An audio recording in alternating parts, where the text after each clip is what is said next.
سورہ آل عمران کی 187 نمبر آیت کریمہ ہے، اور اس سے پہلے جو بات چل رہی تھی وہ یہ تھی کہ ان کافروں نے، یہودیوں نے حضور اقدس صلی اللہ علیہ وسلم پر یہ اعتراض کیا کہ اگر آپ واقعی اللہ کے رسول ہیں اور اللہ ہی نے آپ کو بھیجا ہے تو آپ کے لیے آسمان سے آگ آنی چاہیے، جو آپ کی قربانی، نذر، نیاز جو بھی آپ اللہ کے حضور میں پیش کرتے ہیں اس کو وہ آگ آ کر جلا دے۔ اور اس ایک چیز کو انہوں نے اپنے تئیں اتنا بڑا قرار دے لیا گویا کفر اور اسلام کا مسئلہ بس اس سے حل ہوگا۔ سوچا جائے تو اس سے کہیں زیادہ بڑے اور واضح دلائل اللہ نے دیے تھے۔ رسول اللہ صلی اللہ علیہ وسلم کی شخصیت تھی، معجزات تھے، ہزار باتیں تھیں جن کی وجہ سے اسلام کو دین حق تسلیم کیا جا سکتا تھا، حتیٰ کہ ان کا اندر اپنا خود اس کا اعتراف کرتا تھا کہ یہ وہی آخری ہستی ہے جس نے دنیا میں آنا تھا، لیکن ضد، تعصب اور اس کے ساتھ ساتھ دنیا کی محبت، یہ سب رکاوٹیں ایسی ہو گئیں کہ ان کے لیے ایک بہانہ چاہیے تھا۔ اور یہ ہوا کرتا ہے کہ جو آدمی مجرم ہوتا ہے وہ کسی بھی سہارے کی تلاش میں رہتا ہے، حتیٰ کہ کوئی کمزور سے کمزور سہارا بھی مل جاتا ہے تو اس کے نام پہ بھی کچھ نہ کچھ وہ بات کرتا ہے۔ ایسے ہی ہے جیسے کوئی آدمی لاکھوں کروڑوں کا فراڈ کرے تو وہ کوئی فیکٹیشیس اکاؤنٹ اپنا کھلوا لیتا ہے تاکہ لوگوں کو دکھانے کو ایک چیز رہے کہ فلاں بینک میں ہمارا اکاؤنٹ ہے، کچھ پیسوں کا آنا جانا ایسے لگا رہتا ہے، تو وہ اس کی آڑ میں خود جانتا ہے کہ کیا کر رہا ہے۔ ان یہودیوں کو بھی پتا تھا کہ حضور اقدس صلی اللہ علیہ وسلم پر یہ جو اعتراض کرتے ہیں اس کی کوئی حقیقت نہیں، کوئی حیثیت نہیں، کوئی اس کا وزن نہیں، اس کے باوجود بس ایک بات چاہیے تھی اور وہ بات یہ رکھ لی کہ انبیاء علیہ السلام جو قربانی کیا کرتے تھے، آگ آسمان سے انہیں آ کے جلاتی تھی، ان قربانیوں کو آپ کے لیے آگ کیوں نہیں آتی؟ اب یہ بات اللہ تعالی نے اس کا جواب دیا اور یہ بات ارشاد فرمائی کہ دیکھو جو مطالبہ تم آج اس ہستی سے کر رہے ہو، اس سے پہلے جو رسول آئے تھے علیہ السلام اور ان کے ہاں یہ چیز بھی پائی جاتی تھی، تم نے ان انبیاء علیہ السلام کو کیوں نہیں مانا؟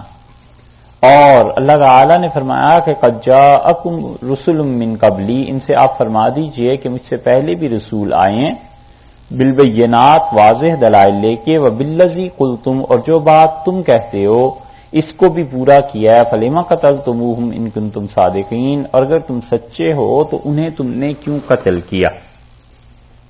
انبیاء علیہ السلام کا یہ معجزہ دیکھنے کے باوجود تم نے انہیں نہیں مانا اور نبی جو تھے ان کو تم نے قتل کیا، تو یہ تم نے پھر اس وقت کیوں کیا تھا؟ ظاہر ہے کہ یہ ایسی دلیل تھی جس کا کوئی جواب ان کے پاس نہیں تھا۔ اب اللہ تعالی نے اس سے آگے چل کے ایک اور بات اس سے بڑھ کے ارشاد فرمائی ہے اور فرمایا وَإِذْ أَخَذَ اللَّهُ مِيثَاقَ، اور جب اللہ تعالی نے پکا عہد و پیمان لیا، میثاق وثاقہ کہتے ہیں کسی چیز کو باندھنا، اور واثق وہ آدمی یا وہ چیز جو مضبوطی سے باندھے کسی کو، کوئی انسان ہے اور وہ کسی چیز کو مضبوطی سے، پختگی سے باندھتا ہے، اسے واثق کہتے ہیں۔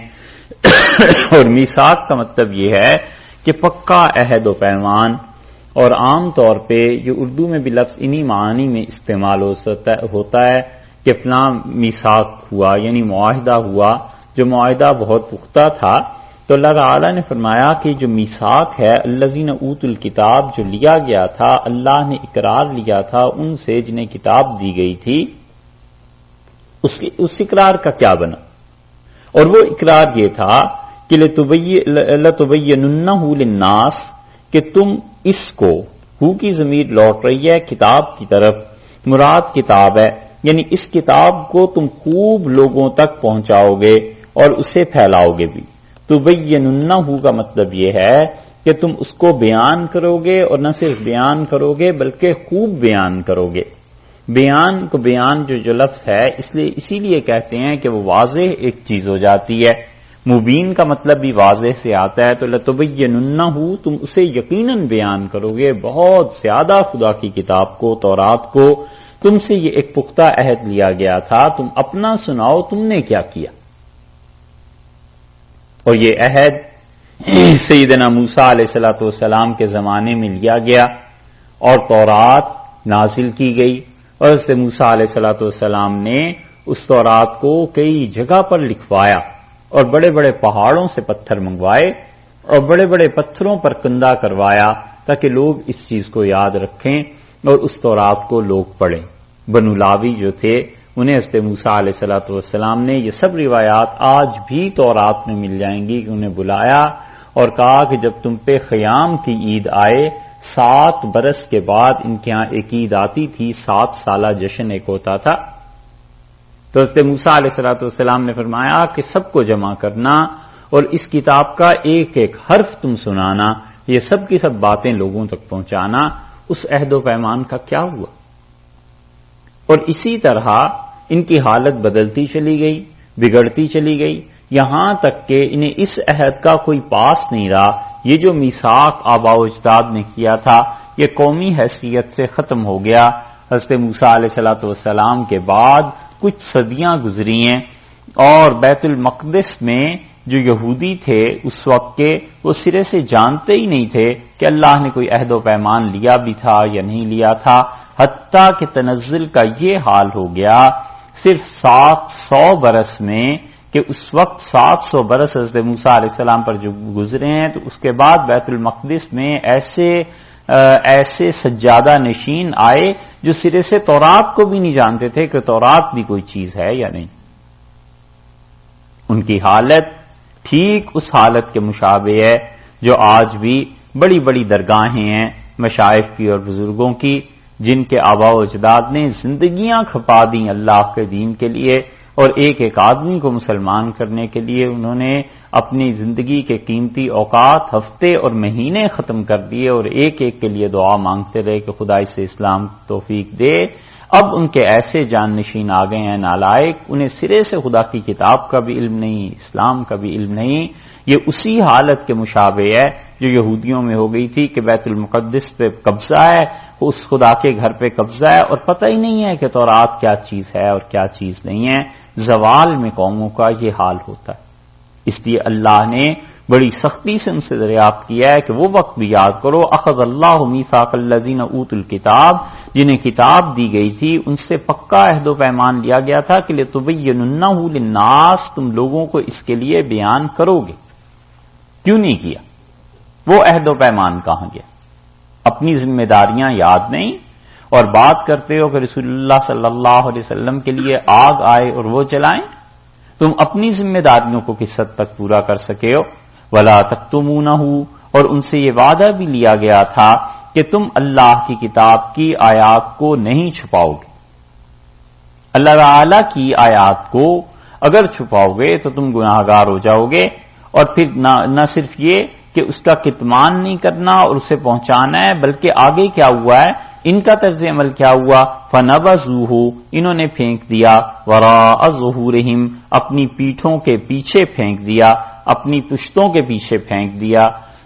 پیچھے پھینکا خدا کی کتاب کو، مطلب یہ کہ اسے بھول گئے اللہ کی کتاب کو کہ اس نے کوئی نصیحت کی ہے نہیں کی ہے، اور اس کی بجائے وَاشْتَرَوْا بِهِ ثَمَنًا قَلِيلًا، انہوں نے کیا کیا کہ اس کے ساتھ ساتھ خرید لیا اس کے بدلے میں تھوڑی سی دنیا، اس تورات کو بیچا اور اس کے عوض میں دنیا خریدتے رہے، اس تورات کے احکامات کو بدلتے رہے، اور یہودی اور بنی اسرائیل کے لوگ جو چاہتے تھے اس سے فتویٰ لیتے رہے، اور خدا کی آیات کو جیسے چاہتے تھے استعمال کرتے رہے۔ کرتوت تو یہ تم اپنے کرتے رہے ہو، اور آج تم رسول اللہ صلی اللہ علیہ وسلم پر اعتراض کرتے ہو۔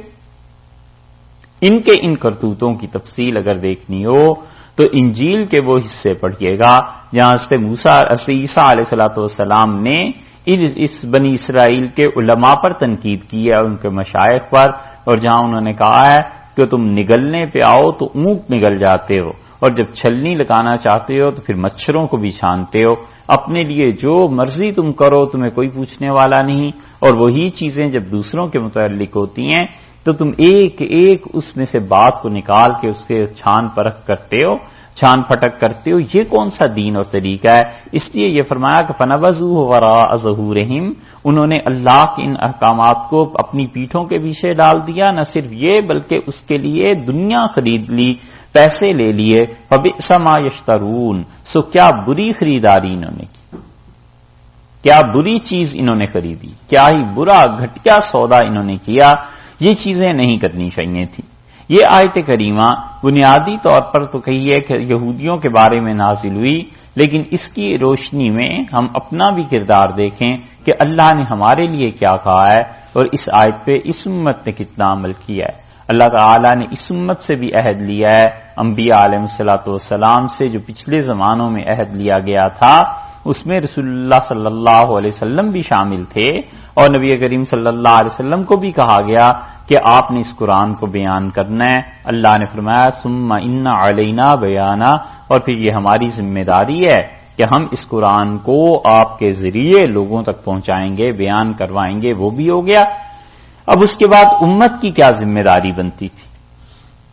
امت کی ذمہ داری یہ بنتی تھی لَتُبَيِّنُنَّهُ لِلنَّاسِ، تاکہ تم لوگوں کے پاس اس کو بیان کرو گے، یہ اس امت کی ذمہ داری تھی، اور یہ امت اپنا کام کرتی رہی ہے جب تک کہ ٹھیک رہی ہے۔ اسی لیے حضرت عمر رضی اللہ عنہ نے تو اپنے دور میں خاص طور پہ لوگوں کو بھیجا یہ کہہ کر کہ یہ فلاں آدمی ہے، اس شہر میں میں اسے معلم بھیج رہا ہوں، اس سے تعلیم حاصل کرو گے، فلاں آدمی کو امیر بنا کر تمہارے شہر میں بھیج رہا ہوں، فلاں کو قاضی بنا کر بھیج رہا ہوں، فلاں کو مالیات کے لیے بھیج رہا ہوں۔ کچھ شعبے ایسے تھے جس پہ حضرت عمر رضی اللہ عنہ خود لکھتے تھے، اور خط ان کا لوگوں کو جمع کر کے پڑھ کے سنایا جاتا تھا کہ امیر المومنین رضی اللہ عنہ نے یہ لکھا ہے، تو وہ باقاعدہ اس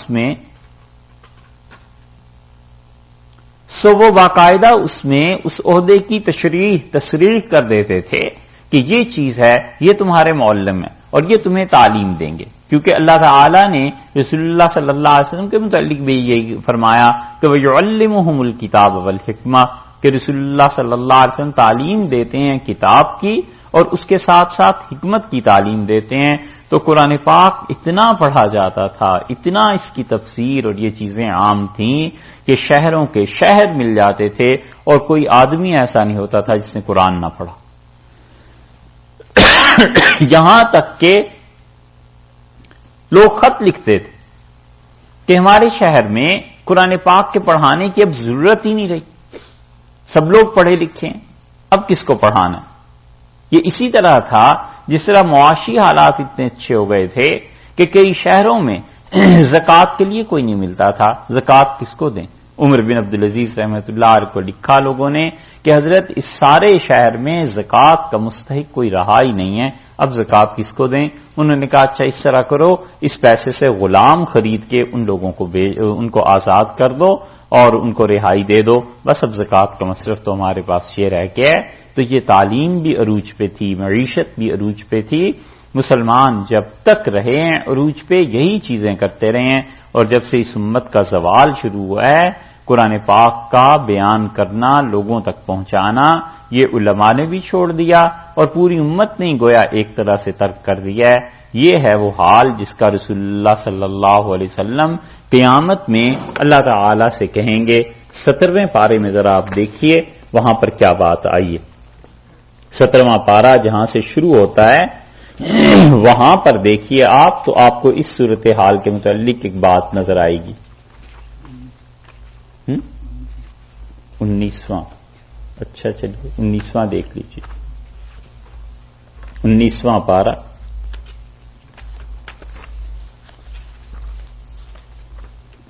شروع ہو رہا ہے، 19واں پارہ جہاں سے وہاں آپ دیکھیے سورہ فرقان ہے۔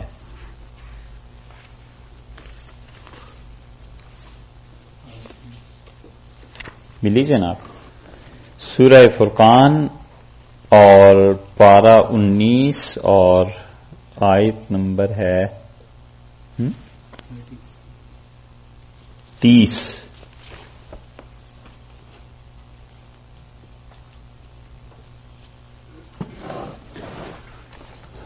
اور بات شروع ہوتی ہے اصل میں تو آیت نمبر 27 سے 27 سے. اللہ تعالی نے فرمایا ہے کہ وَيَوْمَ يَعُضُّ الظَّالِمُ، اور جس دن ظالم انسان علی یدیہ اپنے دونوں ہاتھ، وہ گناہگار انسان قیامت میں کاٹ کاٹ کر کھائے گا، اپنے ہاتھوں کو چبائے گا، یعنی افسوس، شدید افسوس کا اظہار کرے گا، اور یقول، وہ کہے گا یا لیتنی اتخذت مع الرسول سبیلا، اے کاش میں نے اپنی زندگی میں رسول اللہ صلی اللہ علیہ وسلم کے ساتھ راہ اپنی ملا لی ہوتی، کسی نبی کی پیروی کی ہوتی.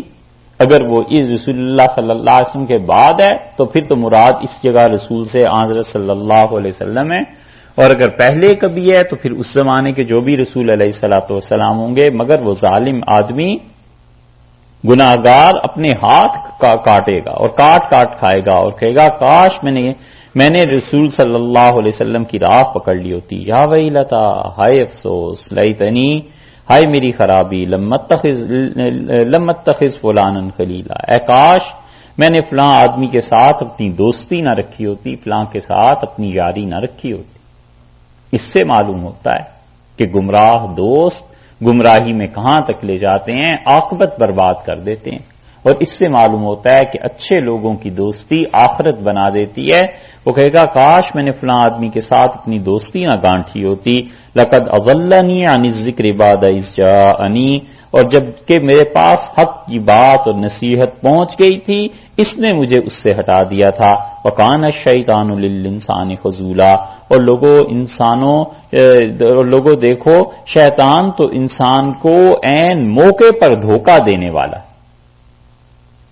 جس موقع پر اس کی بگڑی ہوئی بن رہی تھی، شیطان اس بنی ہوئی کو بگاڑ دیتا ہے، عین موقع پر دھوکہ دینے والا ہے. اس سے بچنا. وقال الرسول، اور رسول اللہ صلی اللہ علیہ وسلم قیامت میں کہیں گے، کیا کہیں گے؟ یا رب، اے پروردگار، ان قومی اے پروردگار، ان قومی، یہ میری قوم، میری امت ہے، متخذوا ھذا القرآن مہجورا، اور انہوں نے قرآن کو چھوڑ دیا تھا مہجورا، فضول چیز سمجھ کے، کسی چیز کو بیکار سمجھ کے جو چھوڑ دینا ہے نا، یہ ہے مہجور کا مطلب. ایسی چیز جس کو اردو میں، خالص اردو میں کہتے ہیں نا جھک مارنا. کہتے ہیں کیا جھک مار رہے، مطلب یہ کہ کیا فضول کاموں میں پڑے ہوئے ہو. اس امت نے قرآن کو ایسا سمجھ کے چھوڑ دیا تھا کہ اگر قرآن پڑھی تو جھک ماری، کام کیا کیا لیا سبحان اللہ. یہ اس امت کا حال ہے. اللہ نے فرمایا وَكَذَلِكَ جَعَلْنَا لِكُلِّ نَبِيٍّ عَدُوًّا مِّنَ الْمُجْرِمِينَ وَكَفَىٰ بِرَبِّكَ هَادِيًا وَنَصِيرًا، اور اسی طرح ہم نے ہر نبی کے دشمن گناہگاروں میں سے رکھے ہی ہیں، اور تیرا پروردگار کافی ہے صحیح راہ دکھانے کو اور مدد کرنے کو. یہ جو اس امت کا حال بیان کیا ہے، یہ قیامت میں شکایت جب لگے گی نا، اور رسول اللہ صلی اللہ علیہ وسلم کہیں گے کہ اللہ یہ میری قوم ہے، یہ میری امت ہے، انہوں نے قرآن کو بالکل بیکار چیز سمجھ کے چھوڑ دیا تھا. تو ذرا سوچئے آپ کہ سننے والا اللہ ہے اور شکایت کرنے والے حضرت صلی اللہ علیہ وسلم ہیں، اور مجرم ہم جیسے لوگ ہیں، بنے گا کیا؟ کس عدالت میں پیشی ہے، اور کہاں تک بات پہنچے گی، اور خدا کی ناراضگی سے کون بچائے گا؟ یہ اس امت کا اب حال ہے. شہروں کے شہر پھر جاؤ اور قرآن پاک کو جاننے والا کوئی نہیں ہے. پی ایچ ڈی اور کس مقام تک پہنچ جاتے ہیں، ڈاکٹریٹ کر لیتے ہیں، اور عمر بھر خدا کی کتاب کو کھول کے نہیں دیکھتے کہ اس کتاب کا بھی کوئی حق بنتا ہے یا نہیں. یہ کیا مسلمانوں کی ذمہ داری نہیں؟ کیا یہ ہم لوگوں کا فریضہ نہیں کہ ہم لوگ اس کتاب کو پڑھیں اور سمجھیں کہ اللہ نے ہم سے کیا کہا ہے؟ اللہ نے فرمایا ہے ہم نے اہل کتاب، ان سے، یہودیوں سے کہا تھا کہ میری کتاب کو پہنچانا جس حد تک ہو سکے، اور حضرت موسیٰ علیہ السلام بار بار اپنی قوم سے کہتے رہے کہ دیکھو میری اس کتاب کو پہنچانا، دیکھو تم اٹھتے بیٹھتے چلتے پھرتے ہر وقت اس کتاب کو پڑھتے رہنا۔ بنو لاوی کو کہا کہ تم میری کتاب کو بڑی بڑی عید کے مواقع پر سنانا، بڑے بڑے پتھر منگوا کے اس پہ لکھوا کے لگا دیے کہ کسی طرح تورات کو یہ امت بڑھتی رہے، ان کی حضرت موسیٰ علیہ السلام کی، اور اب یہ امت اس کی کوئی ڈیوٹی نہیں، ان مسلمانوں کو کوئی پوچھنے والا نہیں، زندگیاں گزار دیتے ہیں، 70 برس کے ہو کے بڈھے ہو کے 80 برس کے مرتے ہیں، اور خدا کی کتاب پتہ ہی نہیں کیا کہا۔ یہ ہماری ذمہ داری ہے، اس کو سوچنا چاہیے، اور پھر علماء ان کو بھی سوچنا چاہیے، اہل علم کو، کہ کیوں آخر وہ اپنی اپنی مساجد میں اپنے اپنے حلقوں میں قرآن پاک کی تعلیم نہیں دیتے، کیوں وہ لوگوں کو نہیں بلاتے اور اس طرف متوجہ نہیں کرتے کہ اللہ کی کتاب کو پڑھو۔ اسی لیے قرآن نے بڑی ذمہ داری ان لوگوں کی بتائی ہے جن لوگوں کو خدا نے دین کی سمجھ دی ہے۔ اللہ نے کہا ہے کہ اگر وہ خدا کے دین کو لوگوں تک نہیں پہنچائیں گے، اور ایسے مواقع پر جب لوگ چاہتے تھے کہ خدا کا دین سیکھے وہ نہیں سکھائیں گے، تو اللہ کے ہاں سخت مجرم ہوں گے، سخت گناہ گار ہوں گے۔ دوسری چیز فرمائی ہے ولا تکتمونہ، اور ہم نے ان سے وعدہ لیا تھا کہ تم اس کو چھپاؤ گے نہیں۔ اللہ کے احکامات کو چھپانے کی ایک چیز تو یہ ہے کہ کوئی آدمی اس لیے بیان نہ کرے کہ لوگوں کی سمجھ اتنی نہیں، لوگوں کا لیول اتنا نہیں ہے، وہ چھپانے میں بات نہیں آتی، پتا ہوتا ہے لیکن آدمی اس لیے بیان نہیں کرتا کہ وہ کہتا ہے اگر ان لوگوں کے سامنے بیان کی گئی تو ان کے سمجھ کی بات ہے نہیں، خام خواہ کوئی آدمی کسی فتنے اور مصیبت میں نہ پڑ جائے، یہ چھپانے میں نہیں آتا۔ صحیح بخاری میں رسول اللہ صلی اللہ علیہ وسلم کے ارشادات گرامی ایسے آئے ہیں جس سے معلوم ہوتا ہے کہ بات اتنی کہنی چاہیے جو لوگوں کی سمجھ کے مطابق ہے، یا لوگوں کو اس چیز کو سمجھا دینا چاہیے۔ حدیث میں آیا ہے صحیح بخاری میں ہی، آپ نے فرمایا کہ لوگوں سے اتنی بات کہو بے قدر عقولہم، جتنی لوگوں کی سمجھ ہے۔ اگر تم اس سے اوپر کی بات کرو گے تو لوگ اب تم چاہتے ہو کہ مجھے اور اللہ کو جھٹلا دیں، تو اتنی بات کرنی چاہیے جتنی مخاطب کی سمجھ ہوتی ہے۔ خود حضرت صلی اللہ علیہ وسلم کا اپنا طرز عمل بھی یہی تھا کہ وہ جب لوگوں میں بیان کرتے تھے، بات کرتے تھے، تو اسی لیول کی بات فرماتے تھے جس لیول کو لوگ سمجھ سکیں۔ تو یہ چیز ہے وہ چھپانے میں نہیں آتی۔ اور ایک یہ ہے کہ انسان کسی دنیا کی مصلحت کی خاطر دین کو چھپا جائے۔ مثلاً کوئی مسئلہ پوچھا گیا اور مسئلہ تھا حق اور سچائی، لیکن یہ خیال آیا کہ اگر میں اس مسئلے کو بیان کروں گا تو میری عزت میں فرق آ جائے گا، یہ گناہ تو میں بھی کرتا ہوں، لوگ جب سنیں گے کہ اچھا یہ گناہ کی بات ہے اور آپ بھی تو کرتے ہیں، تو پھر اس سے کیا ہوگا، لوگوں کی نظر میں میری عزت کم ہو جائے گی۔ تو خدا کی بات کو نہ چھپائے، مسئلہ صاف بیان کر دے، کہہ دے، زیادہ سے زیادہ یہی ہے، کہہ دے بھی مجھ سے بھی ہوتا ہے، میں بھی گناہ گار ہوں، اللہ سے دعا کرو میرے لیے بھی، میری بھی کیا عادت چھوٹ جائے، مگر خدا کی بات کو نہ چھپائے۔ محض دنیا کی لالچ میں اور محض اپنی عزت کے لیے خدا کی بات کو چھپانا، یہ بڑی سخت غلطی ہے اور گمراہی بھی ہے، اور اس پہ خدا نے قرآن میں کہا ہے کہ ہم لوگوں کو عذاب دیں گے جو سچی بات چھپائیں گے۔ تو اس لیے چاہے وہ گناہ خود ہی مبتلا ہو، لیکن جب مسئلہ بیان کرنے کی بات آئے تو صاف بتا دے کہ بھئی مسئلہ یہ ہے، باقی جو ہم مبتلا ہیں اس میں تو یہ کوئی حجت نہیں ہے۔ اللہ تعالیٰ سب کے لیے معافی کا دروازہ کھلا رکھے۔ تو یہ دونوں چیزیں اس آیت میں جو فرمائی گئی ہیں وہ اس امت کا بھی بنتا ہے۔ اللہ نے فرمایا لا تحسبن الذین، اور نہ گمان کریں، آپ یہ نہ سمجھیے الذین یفرحون، جو لوگ کیا ہیں، خوش ہو رہے ہیں، بما، اس چیز کے ساتھ، اتو، جو ہم نے انہیں دی ہے، اس کو چھپا کر وہ خوش ہو رہے ہیں۔ آپ یہ نہ سمجھیے کہ جو لوگ خوش ہوتے ہیں اپنے کیے پر، بما اتو، اپنے کیے پر، کیا چیز کی ہے انہوں نے، ایک تو کتاب کو نہیں پہنچایا، اوپر سے انہوں نے کیا کیا ہے، حق کو چھپا لیا ہے۔ حق کو چھپانے پر یہ خوش ہوتے ہیں کہ ہم نے دوسرے کو مطمئن کر دیا، سچی بات بھی نہیں بتائی، اور اس کے بعد بس ٹھیک ہے مسئلہ حل ہو گیا ہے۔ وہ یحبون، اور یہ چاہتے ہیں، ان یحمدوا، کہ ان کی تعریف کی جائے، بما، اس چیز کے ساتھ، لم یفعلوا، جو انہوں نے نہیں کیا۔ یہ چاہتے ہیں تعریف اپنی بن کیے پہ۔ یہ ہے دوسرا مرض، ایک تو حق کو چھپایا اور خوش ہیں کہ دوسرے کو پتہ ہی نہیں چلا، ہم نے سچا مسئلہ چھپا دیا تھا، اور دوسرا جرم یہ ہے کہ اس پہ خوش ہوتے ہیں کہ بما لم یفعلوا، جو انہوں نے کیا نہیں ہے اس پہ ان کی تعریف کی جائے. مثلاً یہ کہا جائے کتمان حق ہے نا، حق کو چھپایا ہے، اب اس پہ تعریف کیا کی جائے؟ تعریف یہ کی جائے کہ مثلاً ایک آدمی خرچ کچھ نہیں کرتا اور اخبار میں اتنا بڑا چوکٹا اور تصویر آتی ہے کہ آج یہ بیواؤں میں مشینیں تقسیم کر رہے تھے اور تقسیم ایک ہی کی، اور تصویر بھی 5 سال سنبھال کے رکھی. جب کوئی اپنا آیا پھر اسے واقف کو دے دیا کہ ذرا اخبار میں لگا دینا. لوگوں میں مشہور ہو جائے کہ بہت نیک ہیں اور ایک پائی اللہ کی راہ میں خرچ نہیں کی. اسی طرح لوگوں میں مشہور ہو جائے کہ حضرت تو ایسے متقی اور پاک آدمی ہیں کہ کیا بتائیے، اور وہ بالکل پاکیزگی نہیں، اور حضرت کیا وہ تو صحیح معنی میں مسلمان کہلانے کے قابل بھی نہیں، لیکن وہ چاہتے ہیں کہ ان کی تعریف ہو. امام محمد رحمۃ اللہ علیہ فرماتے تھے، امام ابو حنیفہ رحمۃ اللہ علیہ کی شرم و حیا کے متعلق وہ فرماتے تھے، امام صاحب رحمۃ اللہ علیہ پر ایک وقت ایسا گزرا کہ وہ رات بھر نہیں سوتے تھے، پڑھتے رہتے تھے اور اپنی عبادت میں مصروف رہتے تھے. تو کسی نے ہم نے عرض کیا حضرت پہلے تو آپ پھر کچھ سو جاتے تھے، اب تو بالکل ہی وہ نیند بھی گئی.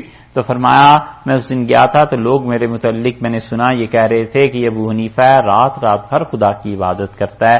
تو مجھے بڑی شرم آئی کہ میں نہ کروں اور لوگ اس پہ میری تعریف کریں تو کہیں اس آیت میں نہ آ جاؤں جو اللہ نے فرمایا وَيُحِبُّونَ أَن يُحْمَدُوا بِمَا لَمْ يَفْعَلُوا، اور وہ چاہتے ہیں کہ ان کاموں پہ ان کی تعریف کی جائے جو انہوں نے کیے نہیں ہیں. تو میں رات بھر اگر عبادت کروں گا پھر لوگ تعریف کریں گے تو الگ مسئلہ ہے. اگر میں کروں ہی نہیں اور لوگ خواہ میری تعریف کریں تو پھر میرا کیا بنے گا؟ یہ یہودیوں کی حرکت ہے. اللہ نے فرمایا ہے کہ لوگ چاہتے ہیں کہ ان کی تعریف کی جائے بن کیے بھی، اور یہ مرض عام ہو گیا ہے. سارا پروجیکٹ کوئی اور کر دے اور کہیں اس کا نام نہ آئے، اور نام مینیجر کا آ جانا چاہیے کہ صاحب یہ سارا پروجیکٹ اتنی راتیں لگا کے ہم نے کیا ہے. یہ عام مسئلہ ہو گیا ہے. اس لیے آدمی اپنی حرکتوں پہ غور کرے، جس کا جتنا حصہ ہے صاف کہ صاحب یہ فلاں نے کیا ہے، لیکن ہمارے ہاں آفس میں چونکہ رسم دستور یہی ہے اس لیے ہمارا ہی نام لگتا ہے، اب کیا کریں. لیکن یہ کہ یہ کام میرا اتنا نہیں ہے جتنا فلاں فلاں کا کام ہے، خود بھی صاف رہتا ہے اور نتیجہ یہ کہ جس کا حق ہے اسے بھی پہنچتا ہے، اور اللہ کے ہاں بھی کوئی جرم نہیں ہوتا ہی ہے. ایسے کتنی کتابیں جو آپ پڑھتے ہیں یہ کتابیں اصل مصنفین کی تھوڑی ہی ہوتی ہیں. قرآن پاک کی تفسیر کئی ایک چیزیں ہم خود جانتے ہیں کہ ایسے ظالم لوگ بھی ہیں جو دوسروں سے لکھواتے ہیں پیسے دے کے.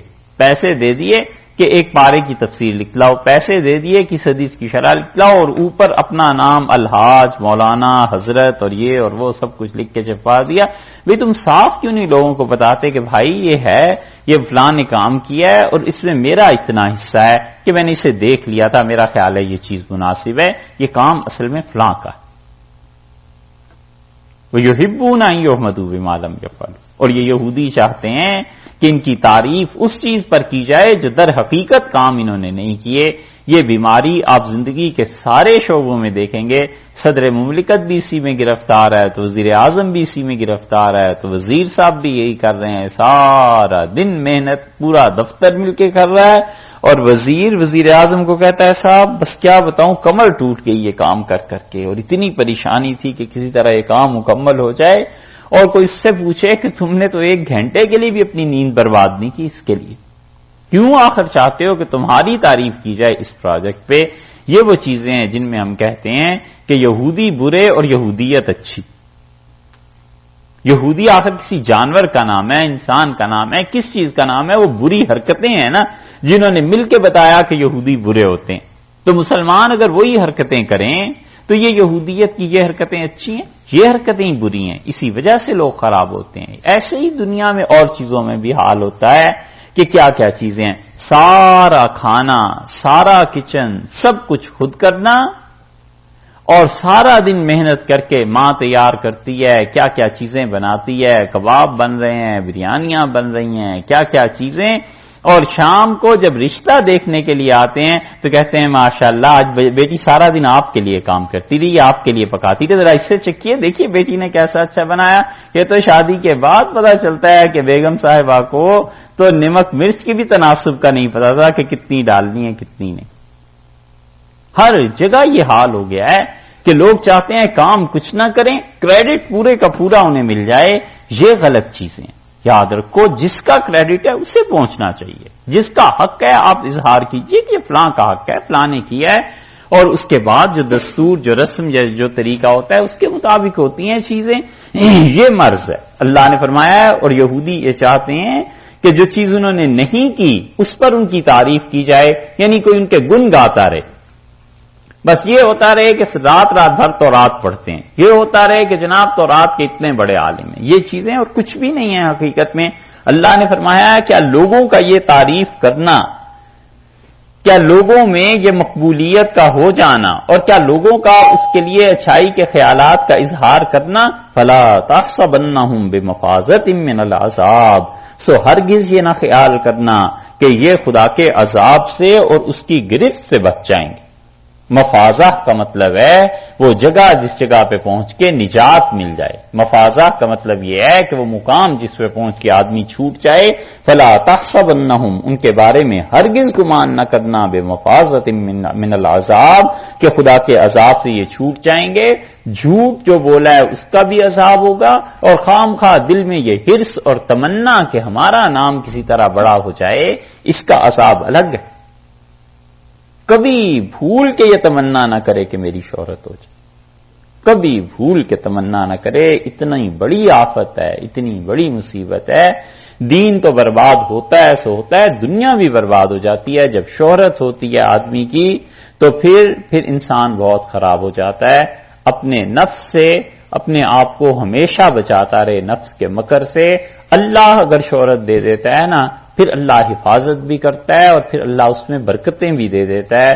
وہ ایک الگ چیز ہے. لیکن جان بوجھ کے کوششیں کرنا کہ لوگ ہمیں جانیں، ہماری شہرت ہو جائے، ہماری بات ہو جائے، اور ہمارا نام اور آخری دستخط ہمارے ہوا کریں، اور جب ممبر پہ بیٹھیں تو سب سے بڑے ہم ہوں، اور جب سٹیج پہ ہو تو آخری تقریر ہماری ہونی چاہیے، لاسٹ اسپیچ ہونی چاہیے، اور سب لوگ آ جائیں تو پھر فون کیا جائے کہ صاحب آ جائیے، اب تو سب لوگ آ گئے، اب آپ بھی تشریف لے آئیے. 3 گھنٹے 4 گھنٹے لوگ بیٹھے انتظار کرتے. نہیں، یہ سب حرکتیں عملی زندگی میں ہے نا. کبھی تمنا نہ کرے.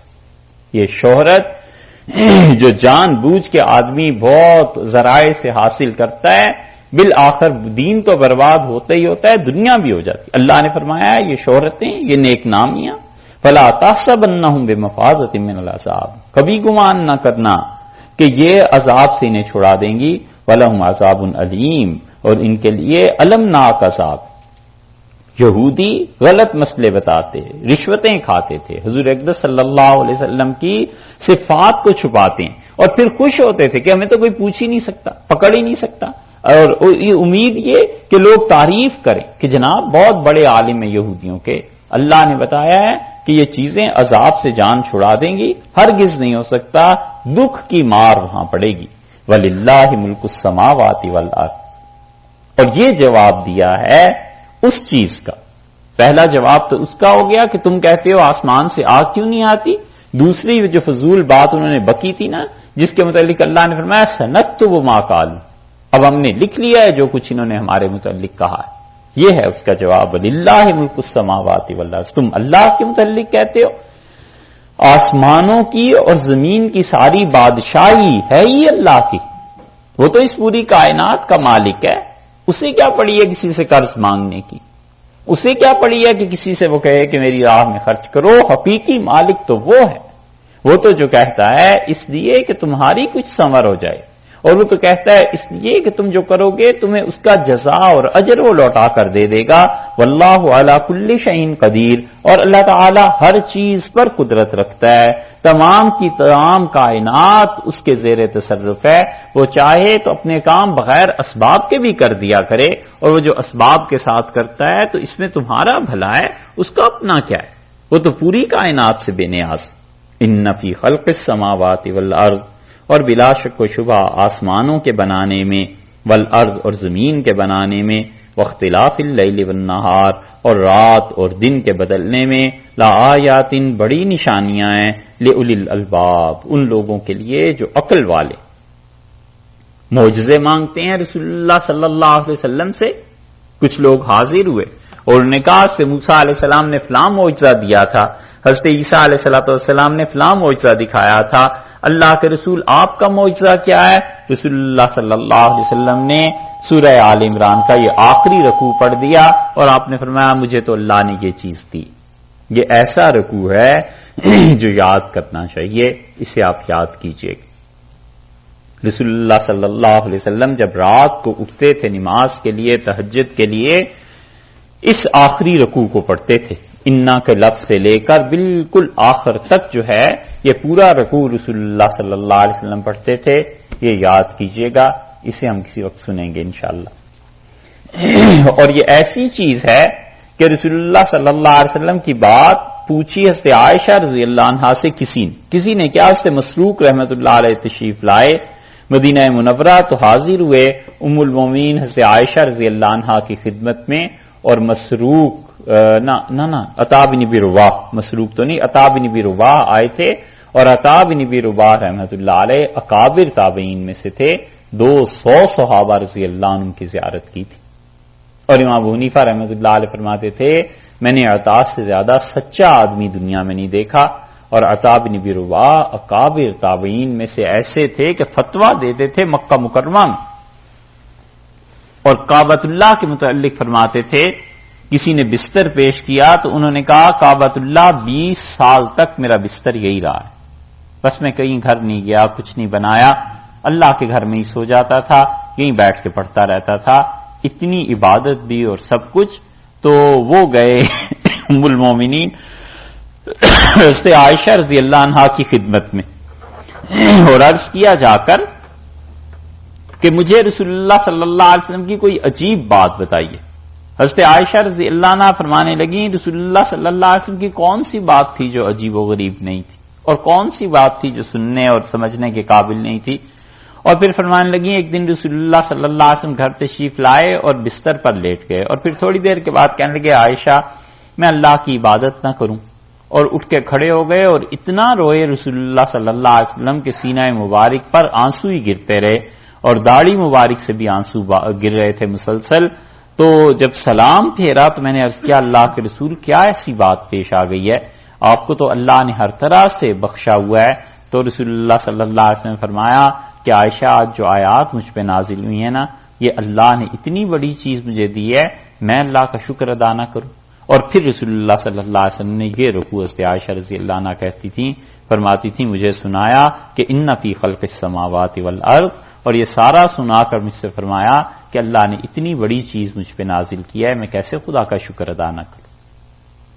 حضرت عبداللہ ابن عباس رضی اللہ عنہما کہتے ہیں کہ میں رسول اللہ صلی اللہ علیہ وسلم کے ہاں گیا، میری خالہ حضرت میمونہ رضی اللہ عنہا اہلیہ محترمہ تھیں رسول اللہ صلی اللہ علیہ وسلم کی، اور رات جا کر میں لیٹ گیا، حضرت صلی اللہ علیہ وسلم بھی سو گئے. اور پھر جب رات کو اٹھے ہیں تو آپ نے وضو کرنے سے بھی پہلے ان آیات کو پڑھا ان فی خلق السماوات والارض. یہ اس لیے رکوع اس کو یاد کیجئے، اور رات کو کسی وقت آنکھ کھلے تو اسے پڑھ لیا کیجئے. اٹھ کے نماز پڑھنے کی توفیق تو بہت بڑی بات ہے، اللہ دے کسی کو، یہ تو اللہ کا کرم ہے. فرض کر لیجئے نہیں ہوتا تو کبھی کبھی آنکھ کھل جاتی ہے نا انسان کی، اس رکوع کو پڑھنا چاہیے. یہ سنت میں سے ہے، یعنی مستحب ہے، رسول اللہ صلی اللہ علیہ وسلم نے اسے پڑھا. اور رکوع بھی کیسا شاندار ہے.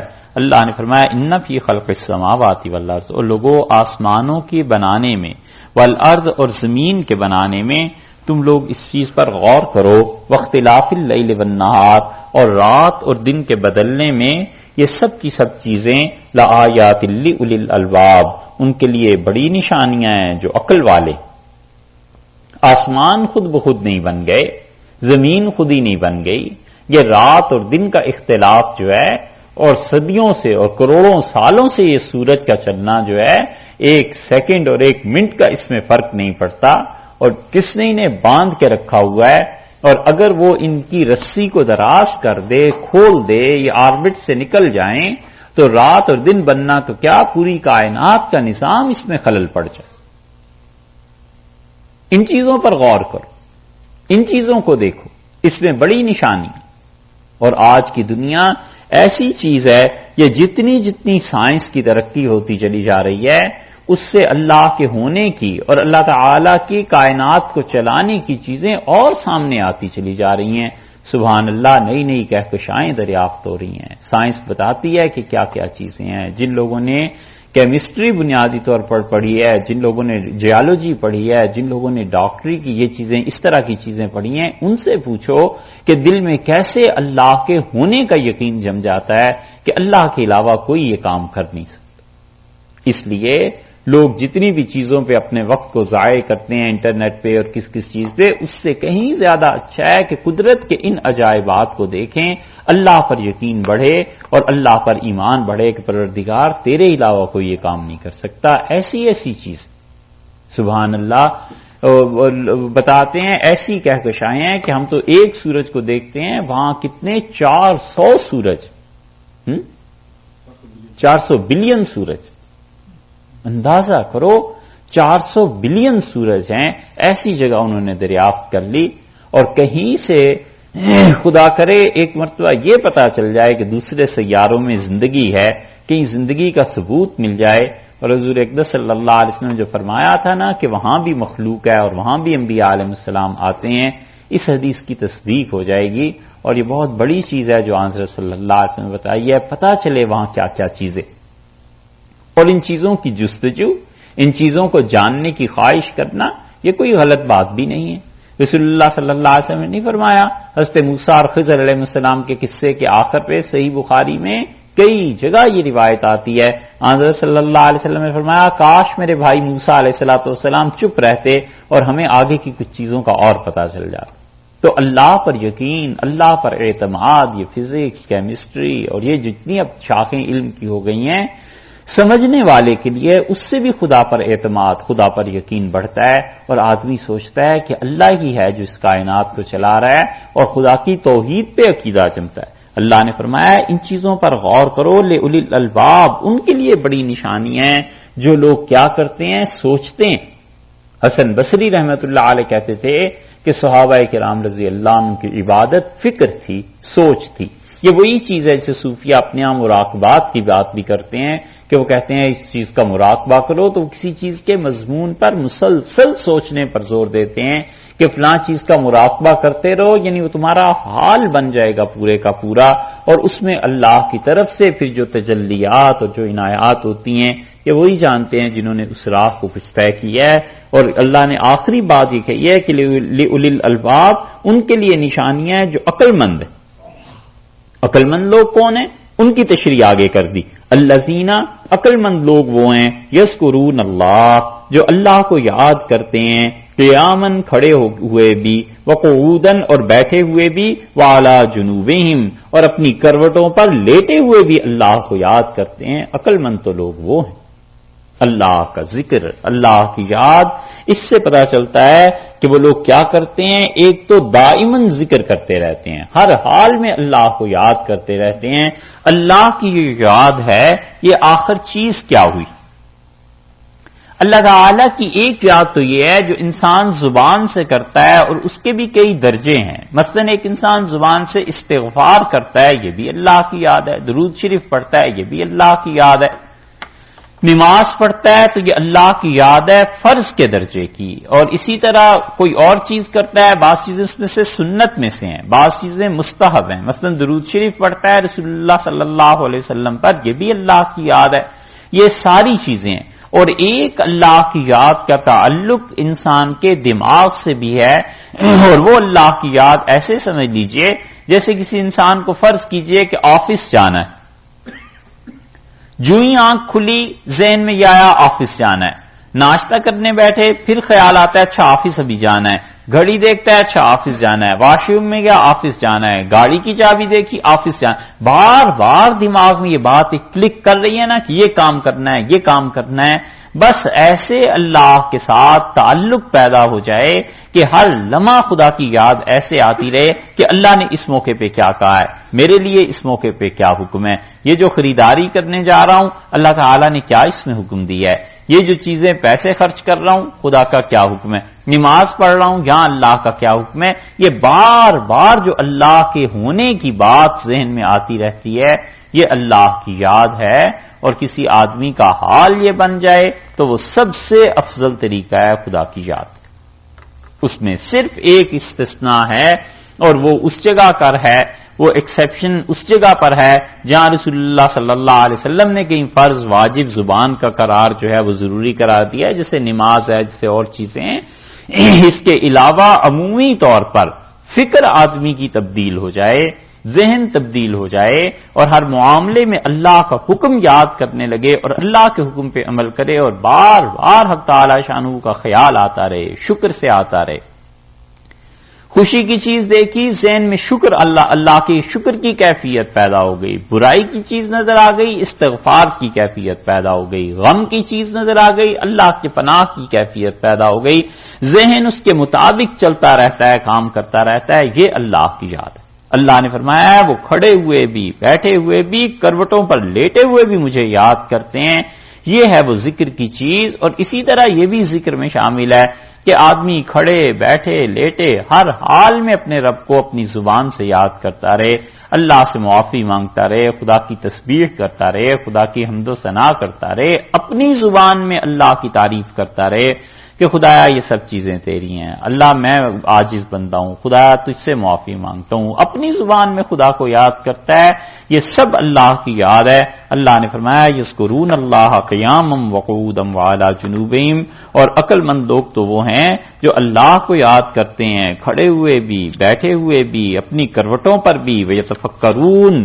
اور وہ غور کرتے رہتے ہیں، یتفکرون دھیان کرتے ہیں کس چیز پر؟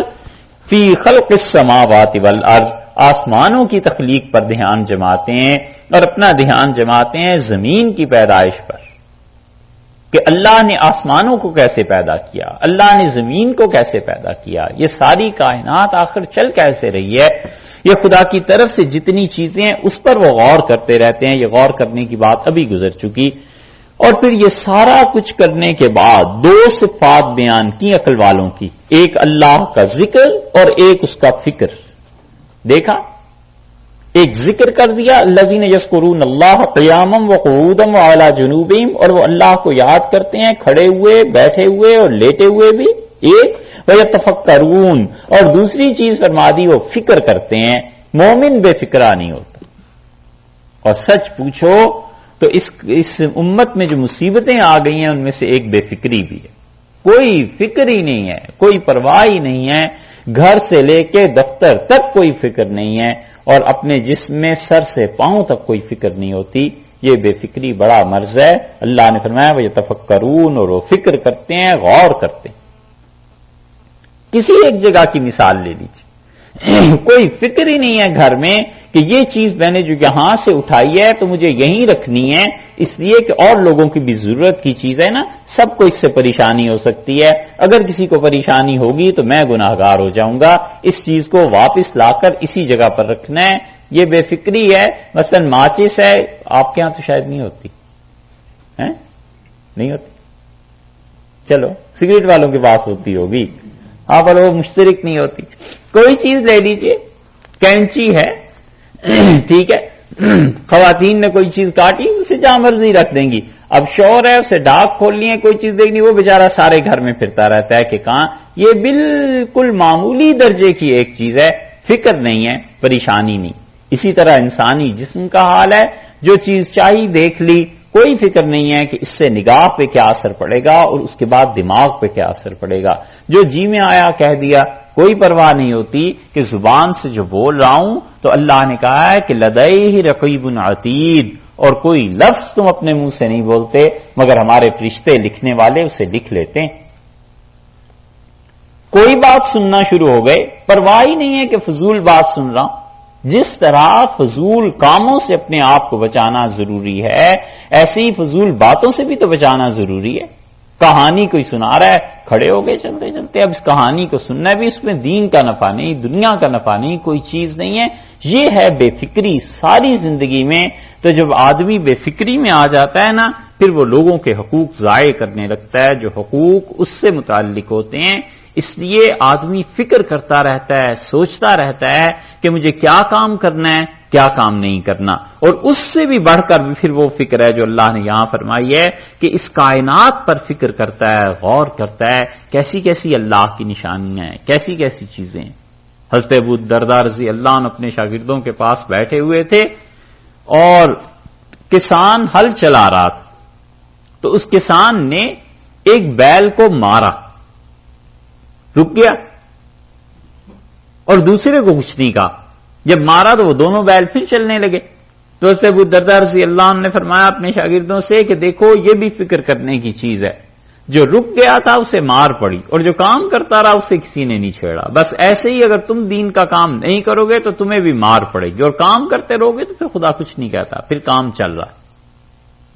حضرت عبداللہ ابن عمر رضی اللہ عنہ کہتے تھے رسول اللہ صلی اللہ علیہ وسلم زمانے میں ہوا جب تیز چلتی تھی ہم اس سے بھی علم سیکھتے تھے، اس میں بھی فکر کرتے تھے کہ یہ کیا بات ہو گئی، کس وجہ سے ہو گئی. اسی لیے حدیث میں آیا ہے کہ مومن جب بیمار ہوتا ہے تو وہ سوچتا ہے میں کیوں بیمار ہو گیا، اور رسول اللہ صلی اللہ علیہ وسلم نے فرمایا پھر اسے خیال آتا ہے کہ میں نے یہ غلطی کی اور اللہ سے معافی مانگتا ہے، پھر وہ ٹھیک ہو جاتا ہے. اور آپ نے فرمایا منافق آدمی بیمار ہوتا ہے تو اس کی حالت تو اونٹ کی طرح ہوتی ہے، اور اونٹ کو کوئی پتہ نہیں ہوتا کہ شرارت کرنے پہ اس کے مالک نے باندھ دیا اور شرارت ختم کر دی تو پھر چھوڑ دیا، تو اونٹ کو پتہ ہی نہیں چلتا کیوں باندھا گیا کیوں چھوڑ دیا گیا. یتفکرون، اللہ نے کہا ہے وہ لوگ سوچتے ہیں، فکر کرتے ہیں، غور کرتے ہیں. کس چیز پر؟ فی خلق السماوات والارض، زمین و آسمانوں کی اور زمین کی پیدائش پر غور کرتے ہیں. اور اس غور اور فکر کے بعد کس نتیجے پر پہنچتے ہیں؟ کہتے ہیں ربنا، اے ہمارے پروردگار، ما خلقت ھذا باطلا، اللہ آپ نے یہ سب کچھ بیکار پیدا نہیں کیا. یہ ہوائیں جو چل رہی ہیں، یہ جو سمندروں کے پانی ہیں، یہ اس کی تہ میں جو مخلوقیں ہیں، اور اللہ یہ جو کائنات بنی ہے اور یہ جو آسمان کا نظام ہے اور یہ جو ہواؤں کے چلنے سے موسم بدل جاتے ہیں، اور خدا بندہ یہ جتنے مادے آپ نے پیدا کیے ہیں وہ ایک دوسرے کے ساتھ مل کے کیا سے کیا چیزیں بن جاتی ہیں. پانی کیسے بن گیا، ہائیڈروجن اور آکسیجن اور پتہ نہیں کیا کیا چیزیں ایک دوسرے سے مل کے اس کائنات میں سب کچھ جو ہو رہا ہے. ربنا ما خلقت ھذا باطلا، اللہ آپ نے یہ بیکار پیدا نہیں کیا، ضرور اس کے پیچھے کوئی نہ کوئی حکمت ہے. اللہ یہ تیری قدرت کا اظہار ہے، پروردگار یہ تیرے انعامات کا اظہار ہے.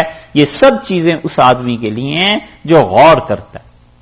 اس لیے کبھی کبھی دیکھا کیجئے ان چیزوں کو بھی جو اس کائنات کے اسرار و رموز پہ اب ان لوگوں نے بنانی شروع کی ہیں، چاند کی، ستاروں کی، سورج کی، پتہ نہیں کیا کیا چیزیں انہوں نے اس میں فلمیں بنائی ہیں.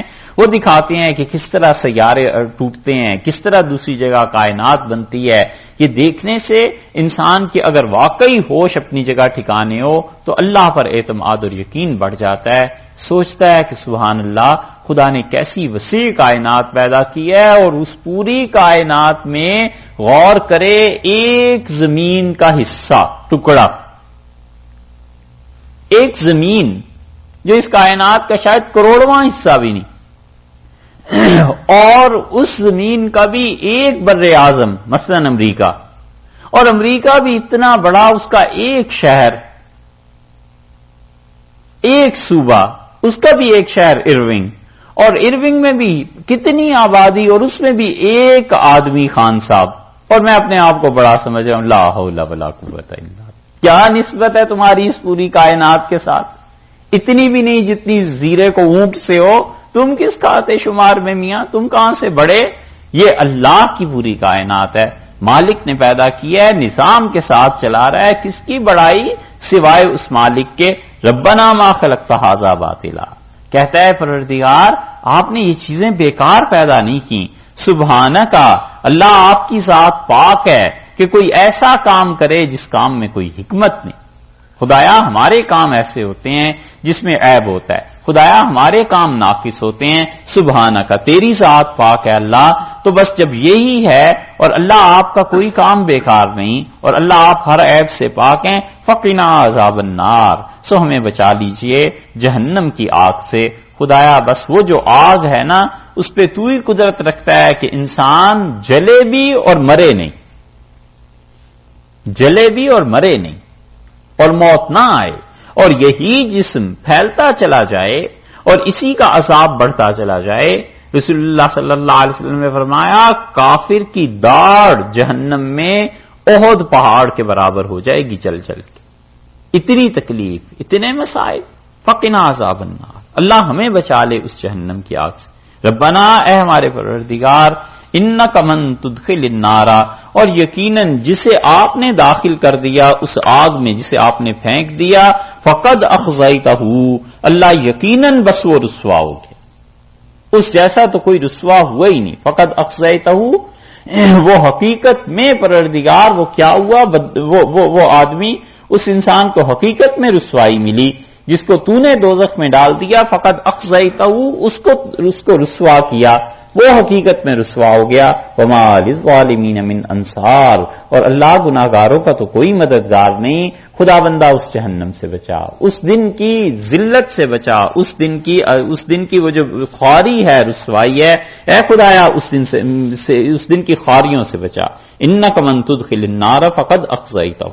دیکھا جہنم کے بعد پھر ذکر کیا ہے دوبارہ کس چیز کا، اخزیتہ، تو جہنم کے بعد ذکر کرنا رسوائی کا، اس سے معلوم ہوتا ہے کہ جہنم میں جسم کا عذاب ہے، اور یہ جو اخزیتہ ہوا ہے نا، خزیون کا لفظ پہلے بھی گزرا ہے، یہ جو رسوائی ہے یہ ذہنی کوفت ہے نا، جسم کا عذاب تو نہیں ہے، تو یہ ذہنی کوفت کی چیزیں، یہ جسم کی جو سزا ہے اس سے بھی بڑی چیز ہے، جسمانی عذاب سے بڑھ کر یہ روحانی عذاب ہے، جسمانی تکالیف سے بڑھ کر ذہنی تکالیف ہیں، اس سے ثابت ہوتا ہے کہ پہلے تو کہا انک من تدخل النار، اللہ جسے آپ نے آگ میں ڈال دیا وہ تو جسمانی سزا ہو گئی، فقد اخزیتہ، اللہ آپ نے حقیقتاً وہ تو رسوائی ہو گیا، تو وہ بڑی چیز ہو گئی نا آگے چل کے، تو اس سے معلوم ہوتا ہے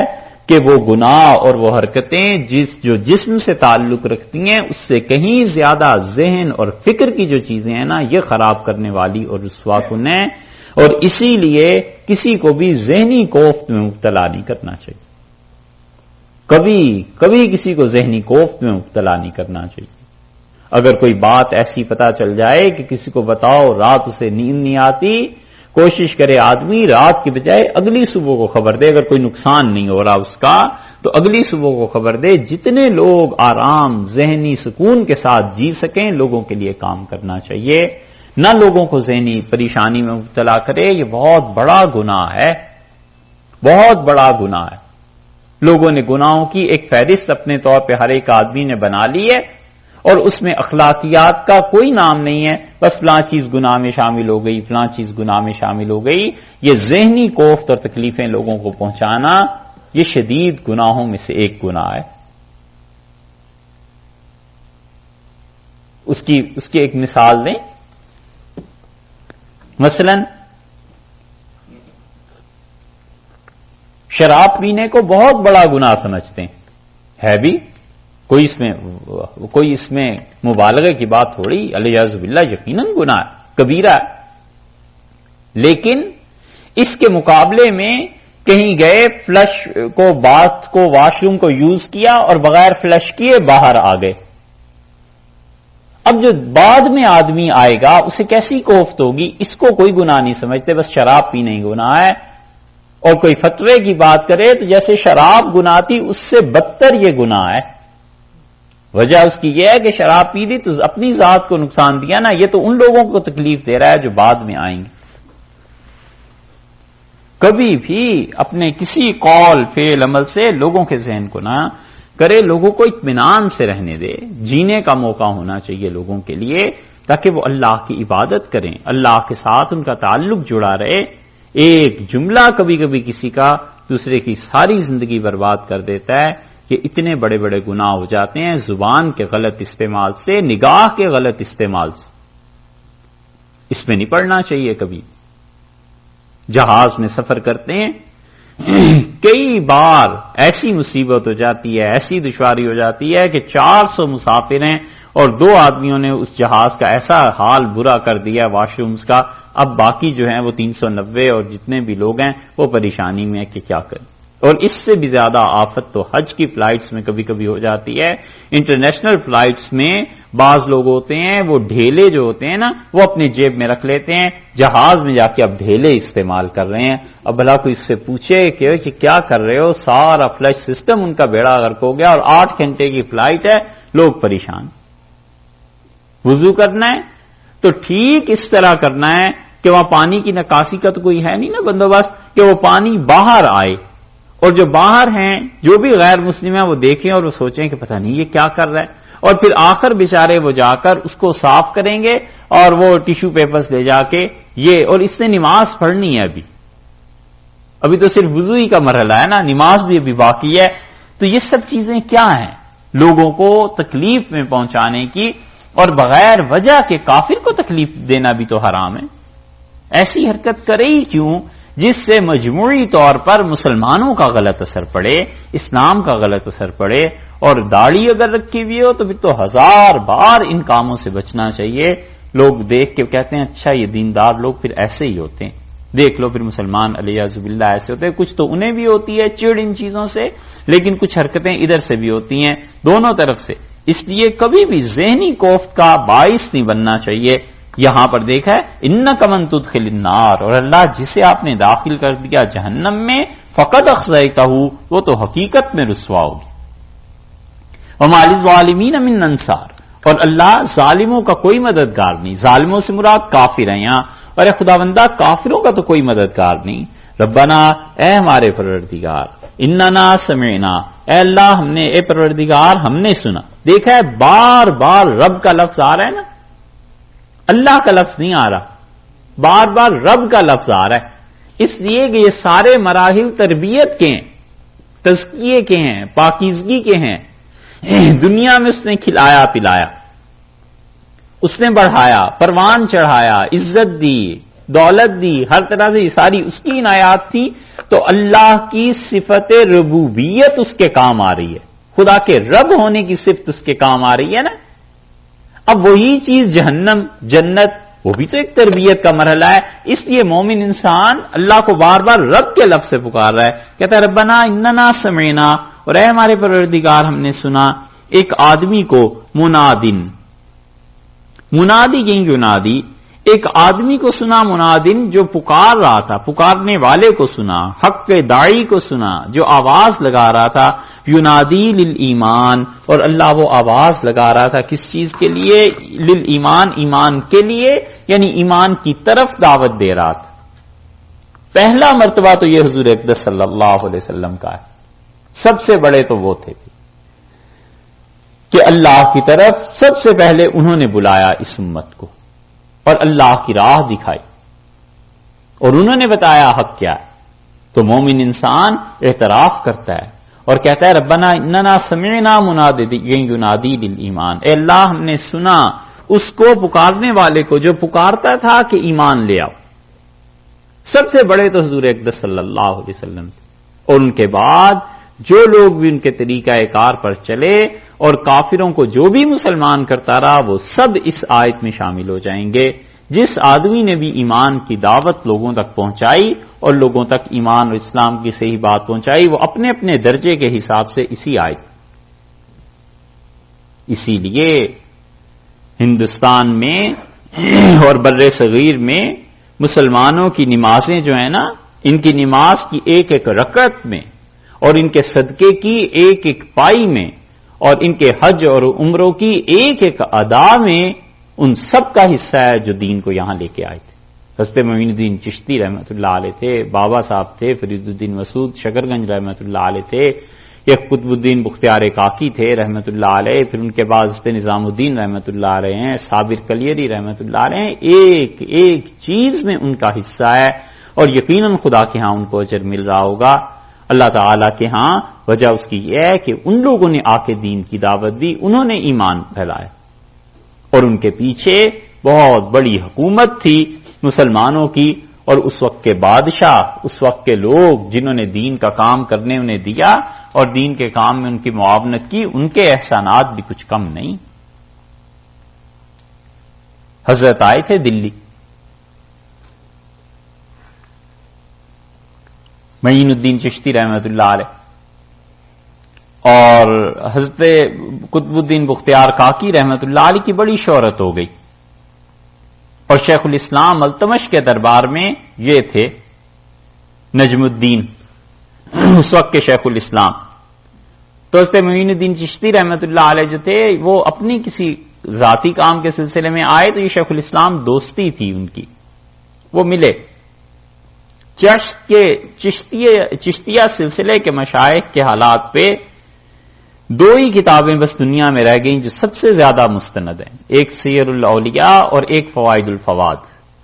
یہ دونوں کتابیں بڑی مستند رہ گئیں، باقی بہت سی جعلی کتابیں بھی ہیں.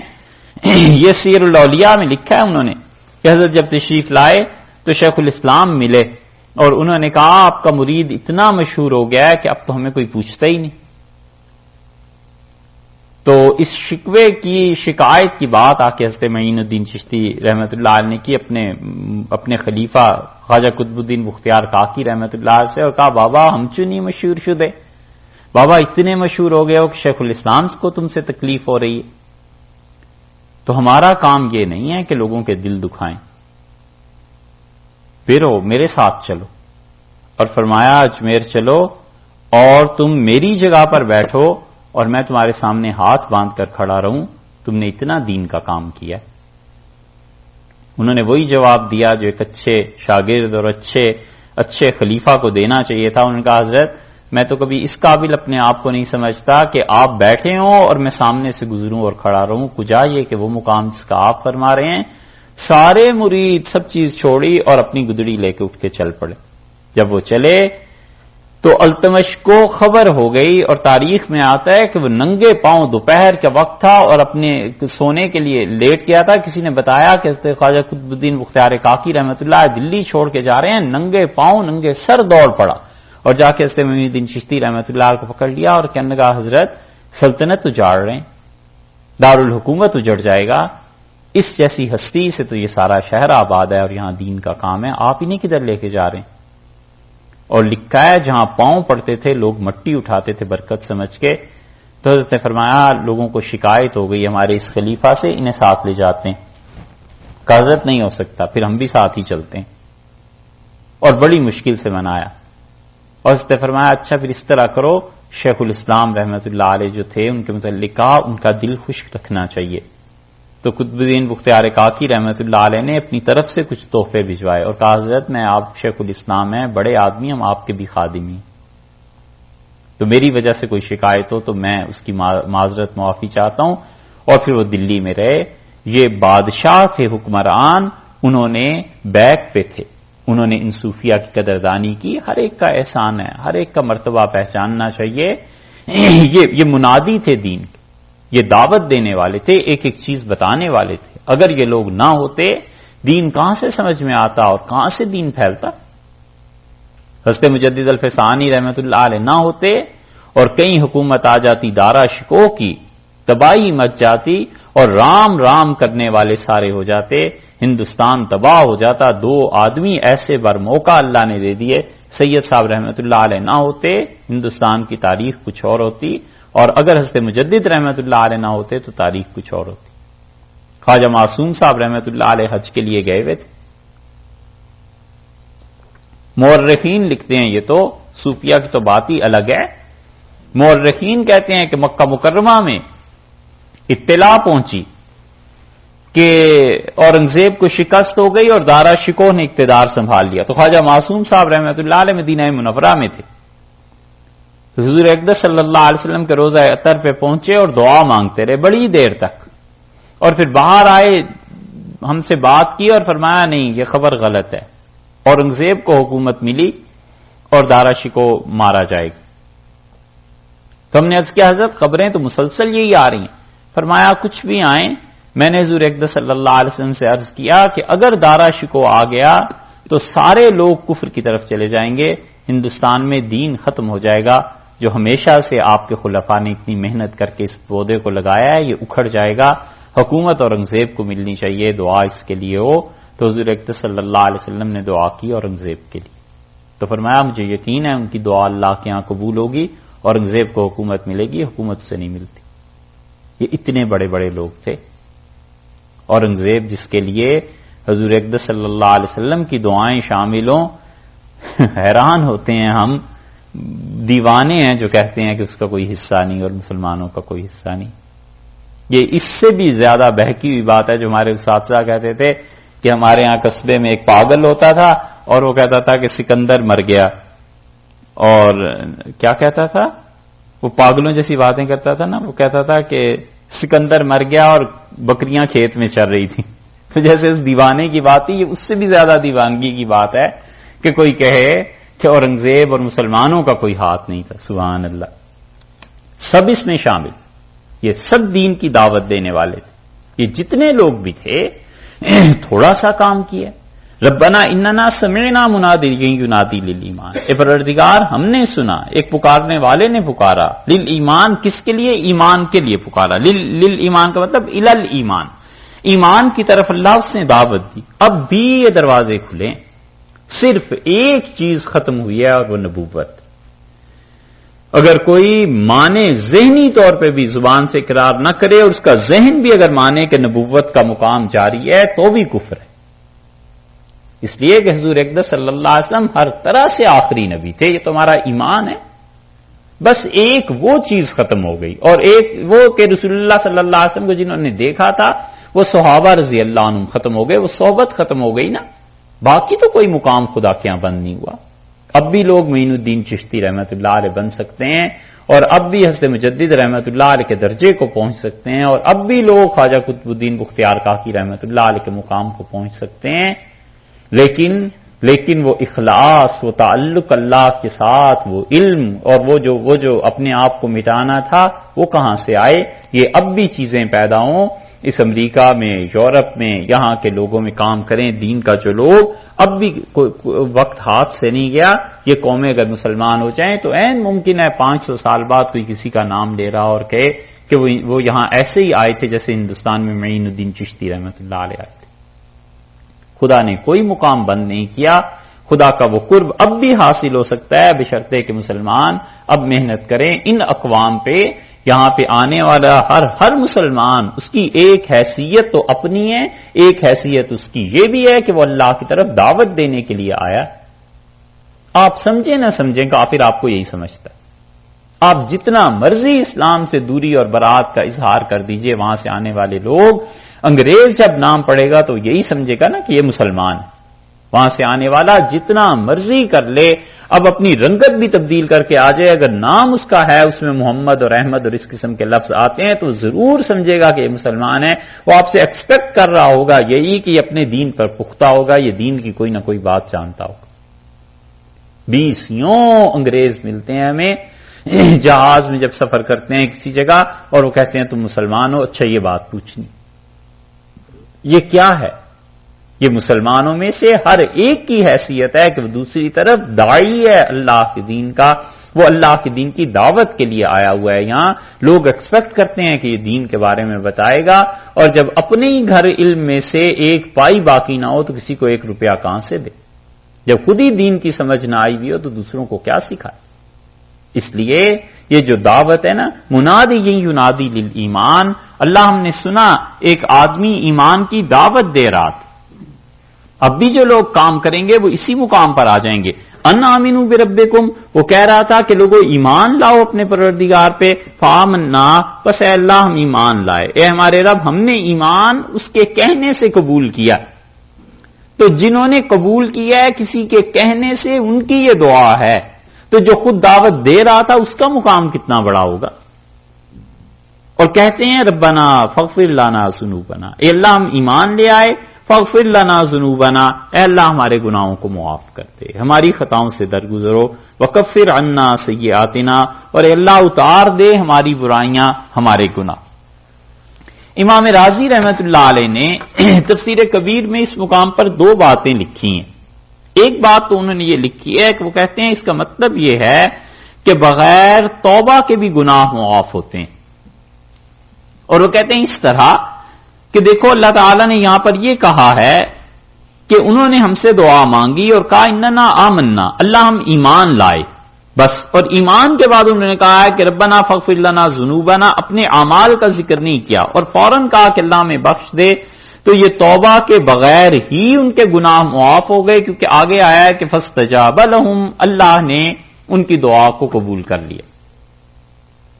سمجھے؟